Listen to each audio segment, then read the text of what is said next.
What the haters talking about?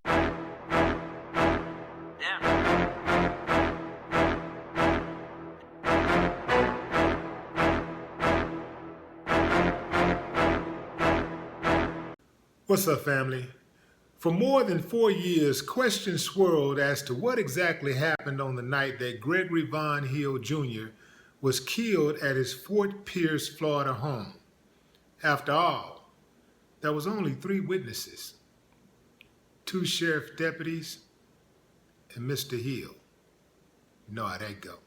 Gregory Hill, a 30-year-old black man, was fatally shot by a white sheriff's deputy who had responded to a noise complaint about music that Gregory had been playing in his garage. Toxicology reports showed that Mr. Hill was drunk at the time, and after a brief encounter with the deputies, he was discovered dead inside of his garage with a gun in his back pocket. The deputies said he had been holding it during their confrontation, though that claim is in dispute. Gregory Hill had been shot 3 times by one of the deputies, Christopher Newman. Let's get something straight out the gate. Loud music is a nuisance. I can't stand people who play their damn music excessively loud, especially when you have neighbors in an earshot of your volume. Turn your music down, man. Be a good neighbor. Be respectful. Treat people like you would like to be treated. Everybody don't want to hear your damn music. Sometimes, man, people are in their house working, sleeping, trying to watch television, having a conversation, or reading a book, and they don't want your noise invading their privacy. But having said that, loud music should not be a death sentence. It should not warrant the police coming to your house, beating on your garage door or your home door, and gunning you down. They gunned him down. The reason I know they gunned him down is because they shot the man through the garage door while it was down. Shot him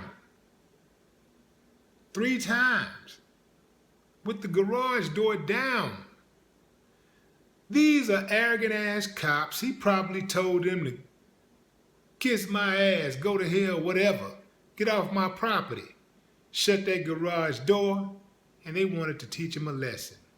And they knew that they could get away with it because of the crooked ass sheriff departments they work for and the judicial system that backs them, that covers for them. Among other things, a federal jury hearing a wrongful death lawsuit brought by Mr. Hill's family was asked to decide whether his constitutional rights had been violated and whether his estate should be awarded damages.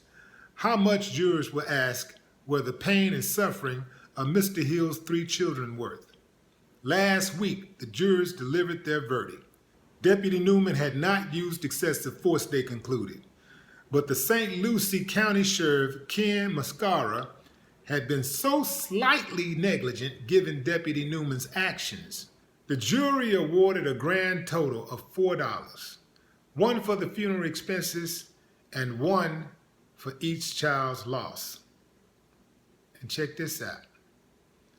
The judge said because the jury concluded that the sheriff's office was only responsible for 1%, that $4 number was reduced to 4 cents.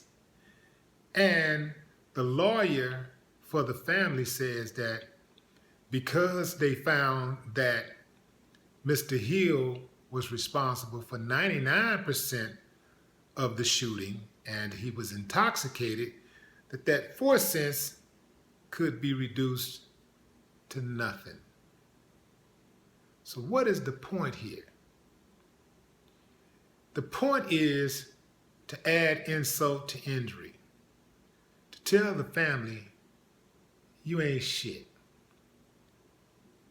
They were instructed to give a number that they thought was fair for the children's pain and suffering.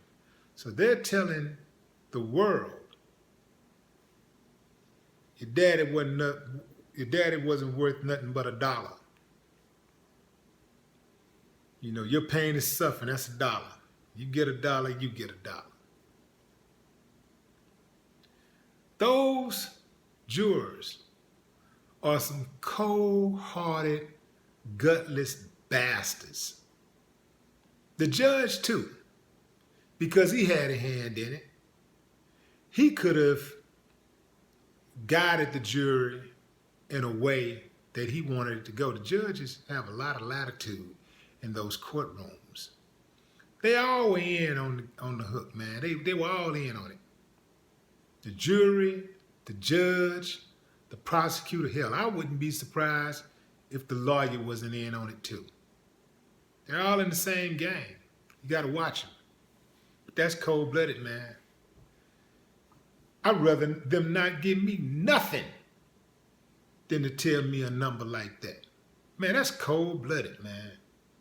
How does someone look in the mirror and not be totally disgusted with themselves after awarding a child who lost their parent $1 for pain and suffering?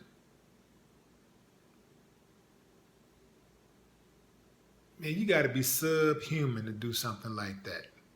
And I suspect that they are. That's why they didn't want to show their faces. That's why they didn't give their names. And the judge refused to release any information about the jurors also. The judge left with no comment because they know what they did. Say, man, pretty soon, people going to start taking the law into their own hands. Well, hell, they're already doing that. This is America. No more talk. What the haters talking about? Damn.